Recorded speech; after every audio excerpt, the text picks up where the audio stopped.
Virginians this November will be electing more than a governor, a lieutenant governor, and an attorney general.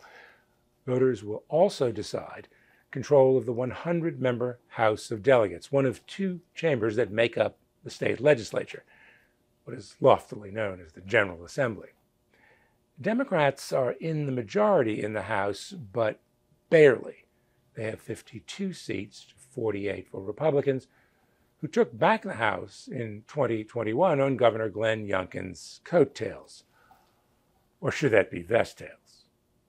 Republicans lost the House 2 years later, in no small part because of Youngkin. After the U.S. Supreme Court overturned Roe, Youngkin pushed for a 15-week ban on nearly all abortions. It went over like a lead balloon in the only southern state that has almost no restrictions on abortion and wants to keep it that way. In 2025, abortion doesn't appear to be as big an issue. That's because the bigger issue right now is Donald Trump and his aggressive effort to cut federal spending and employment. Both are huge in Virginia, where roughly 30% of the economy is attributed to Uncle Sam's largesse. House Democrats, led by Speaker Don Scott, are talking a lot about Trump and his assault on the Virginia economy. They're also talking a lot about Youngkin's response to Trump. The governor is defending these reductions. He did set up an online job fair for all those federal employees, make that former federal employees, suddenly looking for work. And more recently, Youngkin basically said he was okay with those Trump tariffs. Never mind, they could cut deeply into import-export traffic through the port of Hampton Roads, Virginia's gateway to the world.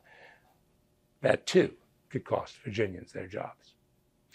Look, Trump was always going to be a target in this year's elections. That's because most voters here don't like him. 3 times Trump's name has been on the presidential ballot in Virginia, and 3 times he's lost the state, once by 10 percentage points. In 2017, Trump's unpopularity in Virginia, aggravated by his Muslim ban and seeming defense of that deadly white nationalist siege of Charlottesville, led to a Democratic landslide. Ralph Northam was elected governor. He brought along Democrats for lieutenant governor and attorney general, and the party netted 15 seats in the House of Delegates.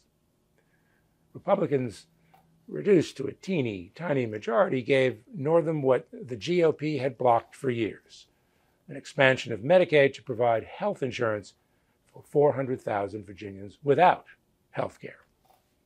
In 2025, the rap on Trump is about national security. First, jobs in the federal government and those giant government contractors abundant in Northern Virginia that are now laying off people. Then there are those on-again, off-again, on-again tariffs. They're wreaking havoc on investment and retirement accounts. Interest rates are creeping up, and that's hurting the housing market. All this means that Virginia's election is shaping up as a national election. And if history holds, the party that lost the White House wins our state house the following year. That's been the rule since 1976, with one exception: in 2023, when a Democrat was elected governor the year following the re-election of a Democratic president. As for the House of Delegates, there are 12 seats held by Republicans in districts carried by Democrats for president and U.S. Senate, or were super close for Democrats. There are 5 Democratic seats, all in swingy areas of the state, at which Republicans might have a chance, though they probably have a better chance if it weren't for Trump. For the Richmond Times-Dispatch, this is Jeff Shapiro.